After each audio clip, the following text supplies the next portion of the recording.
a big deal in Chicago. Everyone goes there, and I think this year, 2 or 3 picks there made the first round this year. Right. The year before, there were 2 really good players that came out of there. The Lakers got them both. I know I'm not supposed to be talking about the Lakers, but they were drafted. They were drafted late. They were drafted late. But your best opportunity normally to get a star is up toward the top. And as I say, we have one kid, and I have 5 boys, okay? They're all different. And every once in a while, one of them seems to stand out in a different way that may be closest to your heart. And not that you don't love them all. But as I say, we have one that when I watch him play, I see something really special. And for our scouts and to pinpoint 2 players that we got, those are the 2 players we wanted. There was one other player that we would have taken a really good look at. But to see how these people do this, you would love it, okay? And particularly if you're young and you're interested in draft and everyone gets excited about it. It's really a process, and it doesn't start when you're drafted. It starts a year ago. High school kids. They had a big tournament in Africa. Here, NBA players. You'll see a lot of players come from Africa because the NBA has expanded there. But there is a plan to do all this stuff, and Lawrence, of course, heads our operation. He has a great scouting staff. We have 2 people in Europe, and we have, how many we have in this country here? I think 1 in every town. Yeah, just about 1 in every town. And we have some amazing people, and this year it proved to me that we've got players that are going to be here for a while, and I know you're going to like them, okay? And Shea is a leader. And what was probably the thing that we missed most last year? Somebody who's a real leader. Because the other people are, and particularly in our backcourt, where we have some very talented players, most of them are kind of 2-way guards. But he's a ball handling guard. He's a passer. He's a rebounder. He can score the ball. And regardless of what you're doing, you need somebody to take you to the promised land. And I think you're going to love this kid. Hey, Jerry, I heard you say you saw something special. And as the greatest architect of championship basketball in NBA history, you're special at seeing something special. Don't tell your secret sauce, but what are the keys to your success of always seeing a masterful plan? Well, that's very flattering you to say that, but trust me, I've had a lot of good fortune, I'll say that. But I think the people you work with really help. But the one thing, again, if you would go to a basketball game, what are you going to notice? You're going to notice something spectacular, okay?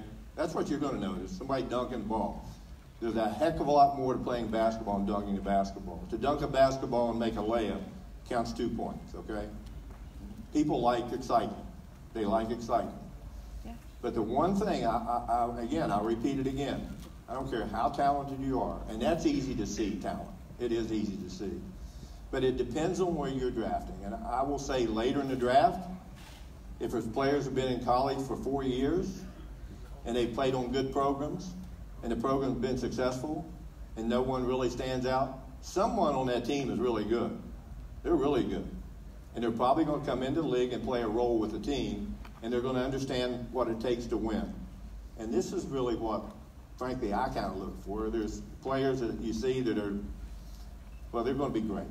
And you can see that. And you can see it now. If you watch YouTube, oh my gosh, these little kids this big. They're like national names now. And putting a little bit more pressure on them, probably they should. But there's all kind of stuff that goes on behind the scenes. And I think Lawrence has his favorites. I have my favorites. Our scouts have their favorites. But I think we probably got the 2 players we wanted this year. Yeah, no doubt. I think, like Jerry said, the whole draft process, it starts years ago. And it's just accumulation of things. And I think in regards to Shea, one of the things that really stood out with him is his improvement. Shea didn't start until early January for Kentucky. They had struggled. They lost 4 games in a row. Their season turned once they put him in the starting lineup.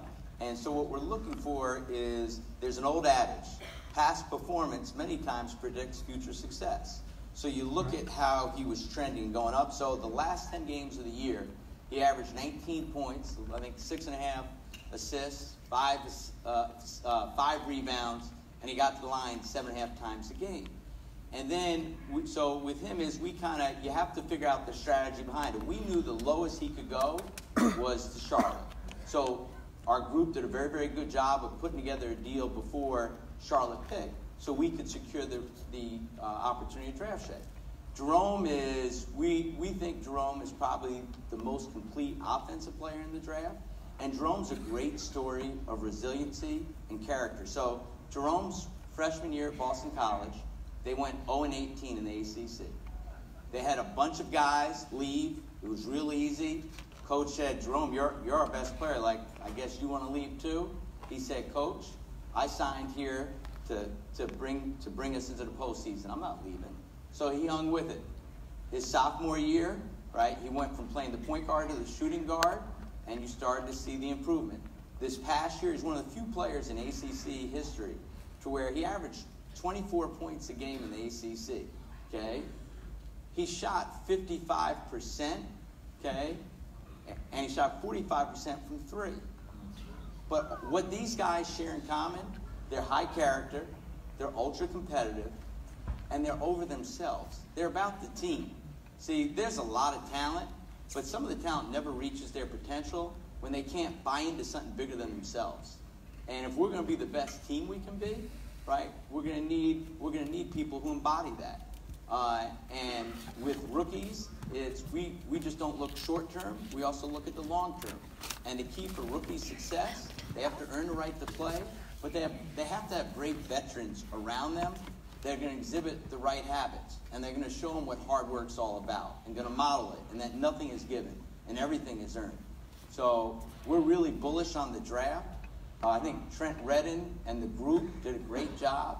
The amount of games that we're able to cover is tremendous. And I say this, in a lot of organizations, you don't get the opportunity to see as many games as we saw unless you have an owner who's going to provide you the resources.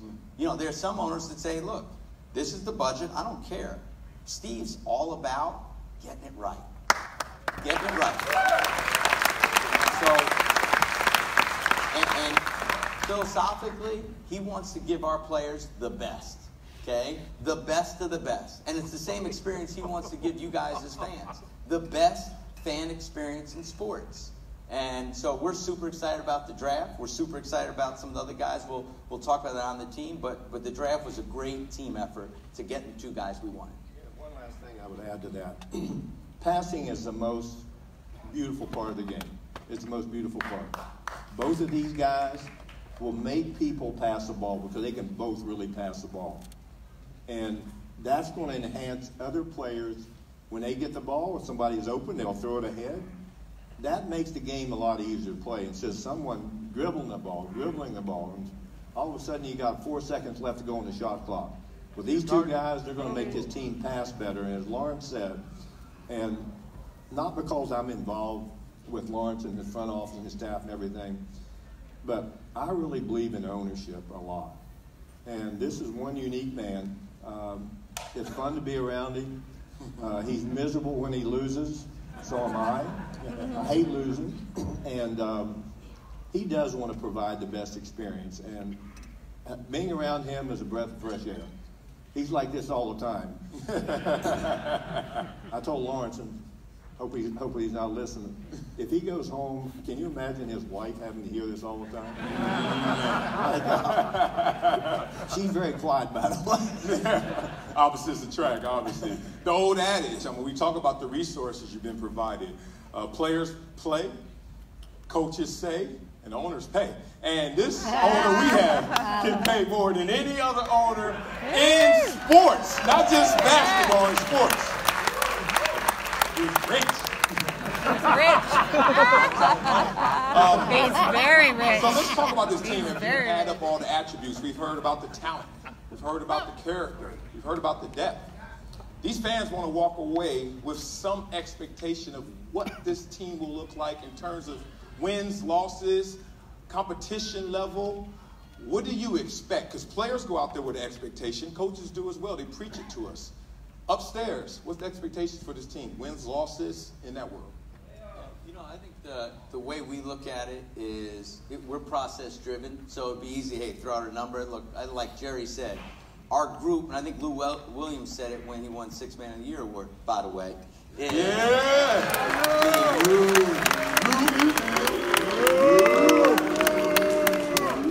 But Lou said to the group, hey, if healthy, Lou felt we were a 49 to 50 win team. Okay?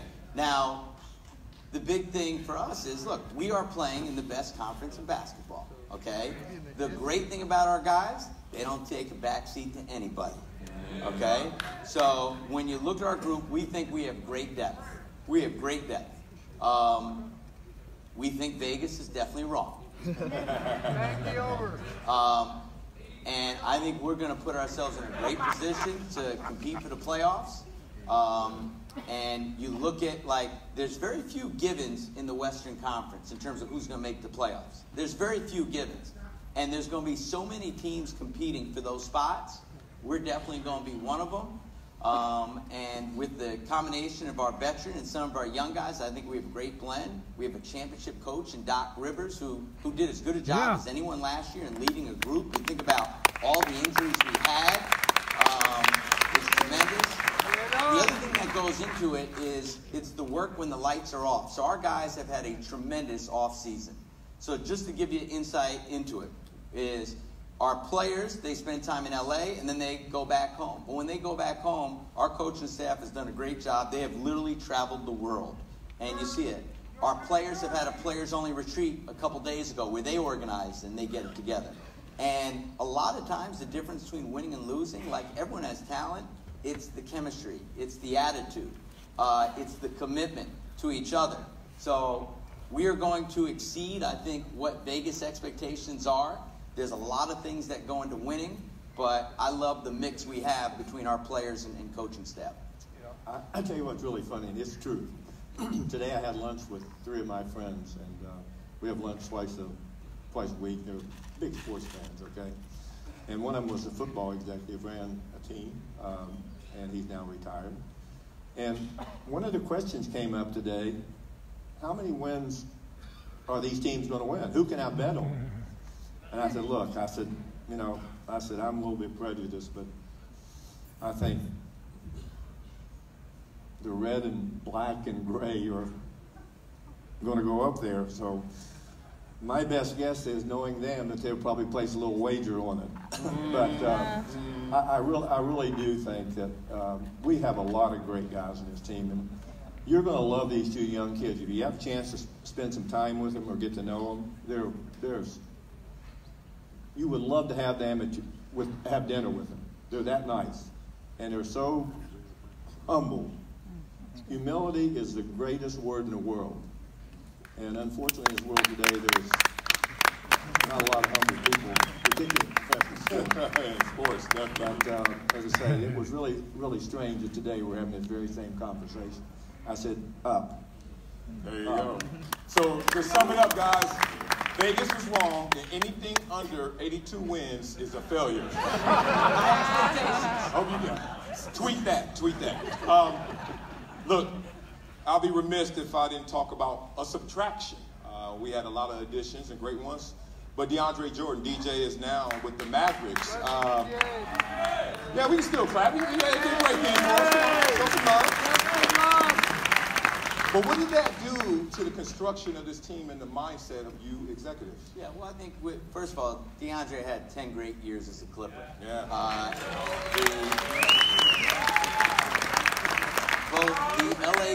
Both the LA community and the organization really helped raise DJ. And the growth he made, I think, is tremendous credit to DJ, his family, and the organizational support around him. For someone to come in as a second-round pick and to be an All-NBA player and an Olympian, there's a lot of credit that goes around. With DJ, and I think we talked about this a little bit in our first playbook, our negotiations with DJ started back last summer. And anytime a deal has to be made, it has to work for both sides. So it didn't work.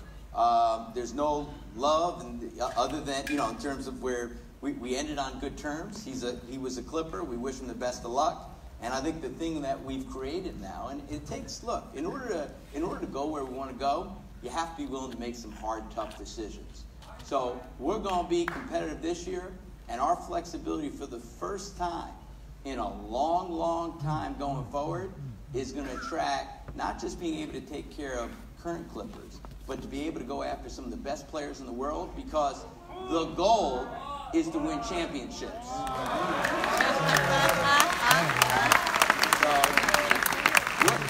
we put ourselves in a really good position, and the thing that I love about the group that we have, we're not afraid of anybody. Okay? Yeah. And we're not afraid of taking risks. We're not afraid of being bold. Okay? We respect the past, we live in the present, and we plan for the future. So we're super excited about where we're going. Yeah, and you talk about that cap flexibility 2019, that free agency class. This was a big class this year. Obviously, we're looking forward to next year. How high do you rank 2019 so these people can really get inspired? Yeah, I think, without getting into too much Yeah, trouble, no details, no names. I'll tap dance a little bit. Yes. I think first, before we get there, I think Steve said, the one thing you never want to see, and you see other organizations, I think, have probably made this mistake. They're always talking about the future, that they ignore the guys in front of them. We want to love our guys every single day, okay? Every single day, okay? So, and think about it, during this time, like we talked about Pat, we talked about Avery, we mentioned Lou. We haven't said anything about Tobias Harris, who's just coming into his own.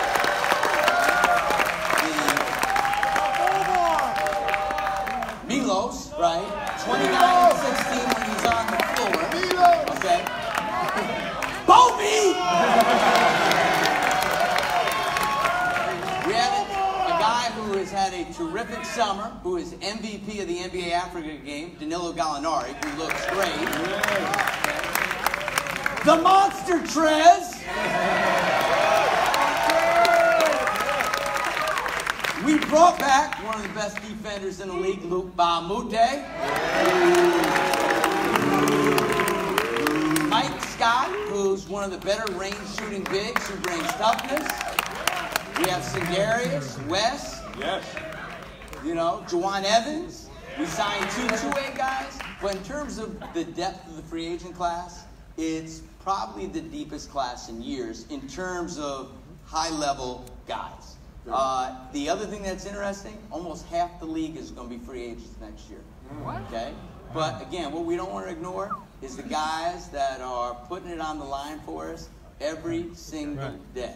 Yeah. Okay? So we have a plan for the future, but we want to love our guys and keep growing with the guys that are Clippers. Yes. I'd like to add one thing to free agency. Okay, free agency can really, if you get players the right age that have proven they're successful, they can change the future of a franchise almost overnight. Right. And for the first time in my memory of Los Angeles Clippers, this team has enough flexibility to go after two major free agents. And it's up to this organization. Number one, as Lawrence and the staff has done, they've cleared enough cap space that we can talk to anyone. Whether or not we can convince them to come here will be up to us. And also, I think these young players we have, that they're going to see so much talent here that is going to help them win. And when you get to the end of the line, all players, people, we talk about 15 to 17 million dollar contracts, they're nothing anymore. They're nothing. I mean, they're probably an average salary for a starter in the league today, pretty much. And particularly if they played a little bit higher level. But the flexibility, I will tell you, my goodness, it's like taking a great big breath. And finally, we've got this elephant off our back, and now we can go out and pitch our franchise, the ownership, what we're trying to do in the future here, and look at these young players we have, and look at our backcourt, and look at the people we have up front. This is really a deep team, and I'm not trying to tell you it's the best team in the league. This is going to be an incredibly competitive team. But this summer, we're not going to forget this year. These players will play hard every night and compete every night. And I think we're going to be successful. But this summer, coming summer, when this season, next season's over, we have to go out and see if we can do our job internally to convince some of these. This is the best free agent class that there is, but much better than this year. Much better. Well, we can keep talking for hours, I know that, but we don't want to give away all the secrets. We have all the trust in you guys. As the fan base, we're excited of what's going to happen in the present and future. Give it up once again for